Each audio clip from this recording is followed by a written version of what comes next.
मुझे याद है 9 साल पहले 2014 में कार्यभार संभालने के 3 महीने के भीतर मैंने नेपाल की अपनी पहली यात्रा की थी।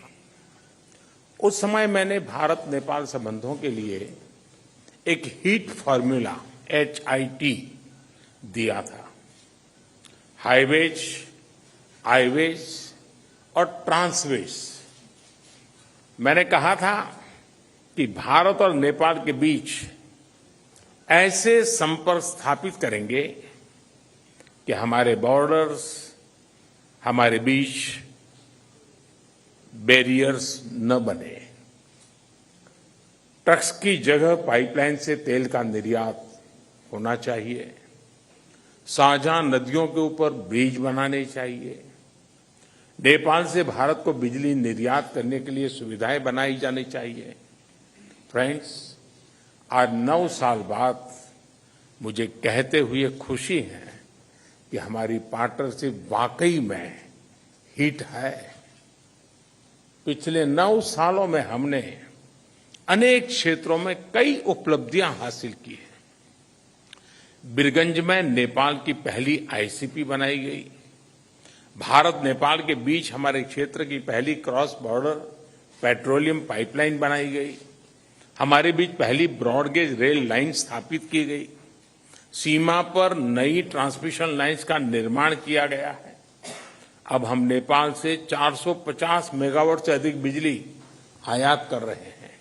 अगर हम 9 साल की उपलब्धियों का वर्णन करने लगेंगे तो पूरा दिन निकल जाएगा।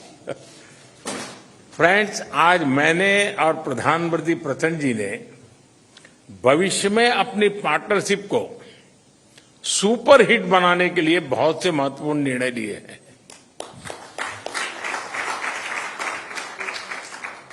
आज ट्रांजिट एग्रीमेंट संपन्न किया गया है। इसमें नेपाल के लोगों के लिए नए रेल रूट्स के साथ साथ भारत के इनलैंड वाटरवेज की सुविधा का भी प्रावधान किया गया है। हमने नए रेल लिंक स्थापित कर फिजिकल कनेक्टिविटी को बढ़ाने का निर्णय लिया। साथ साथ भारतीय रेल संस्थानों में नेपाल के रेल कर्मियों को प्रशिक्षण प्रदान करने का भी निर्णय लिया गया है। नेपाल के सुदूर पश्चिमी क्षेत्र से कनेक्टिविटी को बढ़ावा देने के लिए सिरसा और झूलाघाट में 2 और पुल बनाए जाएंगे। क्रॉस बॉर्डर डिजिटल पेमेंट के लिए उसके माध्यम से फाइनेंशियल कनेक्टिविटी में उठाए गए कदमों का हम स्वागत करते हैं। इसका लाभ हजारों विद्यार्थी, लाखों टूरिस्ट और तीर्थयात्रियों के साथ साथ मेडिकल ट्रीटमेंट के लिए भारत आए मरीजों को भी मिलेगा। 3 ICP के निर्माण से आर्थिक कनेक्टिविटी सुदृढ़ होगी। पिछले साल हमने पावर सेक्टर में सहयोग के लिए एक लैंडमार्क विजन डॉक्यूमेंट अपनाया था। इसको आगे बढ़ाते हुए आज भारत और नेपाल के बीच long term power trade agreement संपन्न किया गया है।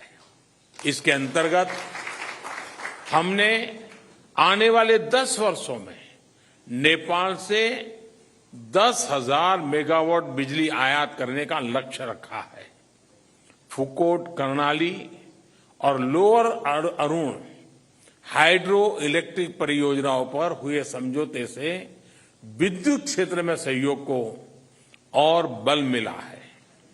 मोतीहारी अमलेखगंज पेट्रोलियम पाइपलाइन के सकारात्मक प्रभाव को देखते हुए इस पाइपलाइन को चितवन तक ले जाने का निर्णय लिया गया है। इसके अलावा सिलीगुड़ी से पूर्वी नेपाल में झापा तक एक और नई पाइपलाइन भी बनाई जाएगी। साथ साथ चितवन और झापा में नए स्टोरेज टर्मिनल भी लगाए जाएंगे। नेपाल में एक फर्टिलाइजर प्लांट स्थापित करने के लिए आपसी सहयोग पर भी हमारी सहमति हुई है। फ्रेंड्स, भारत और नेपाल के धार्मिक और सांस्कृतिक संबंध बहुत पुराने हैं और बहुत मजबूत है। इस सुंदर कड़ी को और मजबूती देने के लिए प्रधानमंत्री प्रचंड जी और मैंने निश्चय किया है कि रामायण सर्किट से संबंधित परियोजनाओं में तेजी लाई जानी चाहिए। हम अपने रिश्तों को हिमालय जितनी ऊंचाई देने के लिए काम करते रहेंगे और इसी भावना से हम सभी मुद्दों का, चाहे बाउंड्री का हो या कोई और विषय, सभी का समाधान करेंगे। एक्सेलेंसी प्रधानमंत्री प्रचंड जी, आप कल इंदौर और धार्मिक शहर उज्जैन की यात्रा करेंगे। मुझे विश्वास है कि आपकी उज्जैन यात्रा ऊर्जामयी होगी और पशुपतिनाथ से महाकालेश्वर की इस यात्रा में आपको आध्यात्मिक अनुभूति भी होगी। बहुत बहुत धन्यवाद।